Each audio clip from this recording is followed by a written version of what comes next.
Well, we're privileged to have in the studio with us today Carleen Belfort, who's a professional ghost hunter.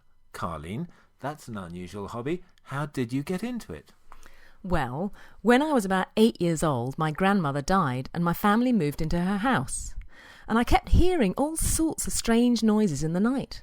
I told my parents, and they told me I was imagining things, but I knew it was ghosts. So you could say I started ghost hunting whenever I walked round the house alone at night. So what did you need in order to be a ghost hunter? Do you have some special psychic powers?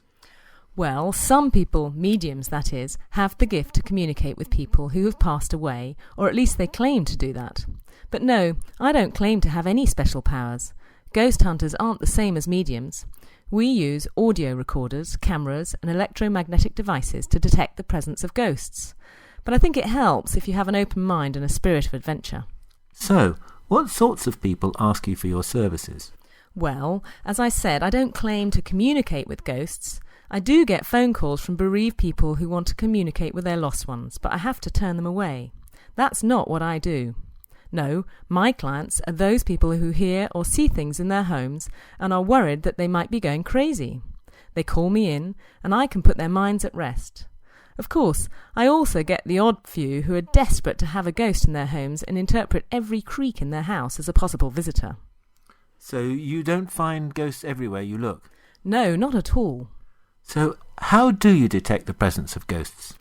Well, sometimes it's just a feeling, something that makes your hair stand on end. Or there may be a sudden drop in temperature. But the most conclusive way to do it is to get some sort of proof, so we take photographs, voice recordings, and meter readings. And what has been your scariest moment? Oh, there have been so many. I mean, there was one time when I was with my team and my teammate's camera stopped working. My camera was still functioning, so we took a picture of my colleague so that we could find out whether it was the spirits causing the malfunction. Oh, there have been so many. I mean, there was one time when I was with my team and my teammate's camera stopped working. My camera was still functioning, so I took a picture of my colleague so that we could find out whether it was spirits causing the malfunction. When we looked at the pictures later, we could see 3 streams of energy attacking the camera around my colleague's neck. That was certainly very spooky, but of course we didn't know that was going on when we took the picture, and when we looked at the photograph we were far away. There are some hair-raising moments when you see things flying across the room of their own accord. But to tell the truth, there's nothing more frightening than being in the presence of true evil. So there are evil ghosts out there? Oh yes, most definitely.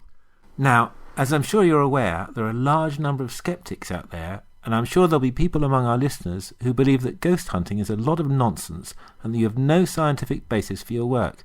What do you have to say to them? Well, I can see why people with more scientific minds are unconvinced, as there have been a lot of hoaxes in the past. But now, with better technology, we're able to take a lot more data and evidence to back up our sightings, although I realise that some scientists are still not convinced by that. But, well, if they're not satisfied with the data, well, I'd like to invite them on a ghost hunt and see how they explain furniture flying across a room.